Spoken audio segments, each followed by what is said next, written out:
Alright, it's the 21st of December, so I would be remiss about not talking about how to make gravy. So, this is where your Thermomix will come in really handy Christmas Day.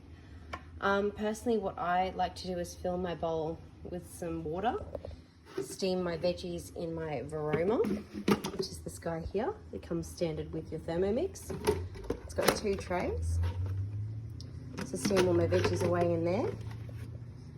And then I take that water, that steaming water, and depending on what I'm cooking that day, I'll either add the meat juice to it and some plain flour, or I'll just go the easy route and just throw some Gravox in there. It doesn't really matter, whatever floats your boat. Put some tomato sauce in it. But the worst thing is lumpy gravy. So what I do is I go here into my modes. So on the TM6, I'm swiping away from the selector. This will get you into your mode section.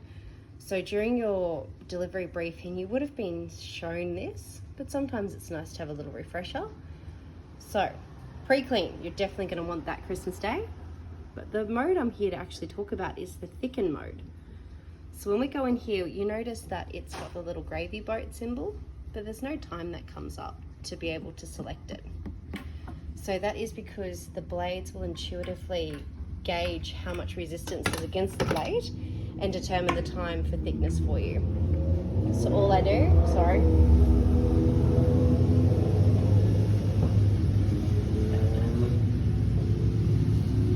it's a beautiful day for motorcycle riding in Crow's Nest.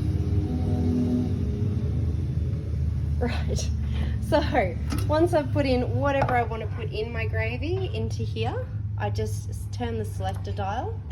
Won't let me do it without a lid on. Selector dial, the arms will close onto the lid and away it goes. So that will give you perfectly thickened gravy come Christmas Day. You don't need to stand at your stove in 35-degree weather stirring a pot. So nice and easy, even better, you get the bonus of steaming your veggies at the same time. Now, if you want a complete recipe, there's 2 really good ones depending on what you guys prefer at Christmas Day. So there is a coffee rub roast recipe that makes the most delicious gravy from that. Or if you're corn silverside people, do the corn silverside with mustard white sauce. It's also beautiful. Either way, if you need any help finding anything in your modes, you know where I am. I'm always happy to help. But hopefully that thicken also.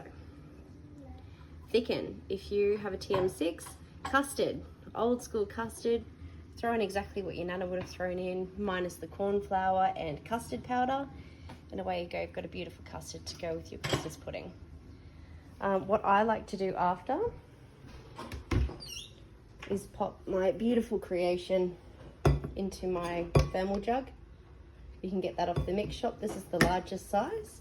I find it's perfect for Christmas time, keeps it nice and warm, or nice and cold if you like cold custard. Merry Christmas, everyone.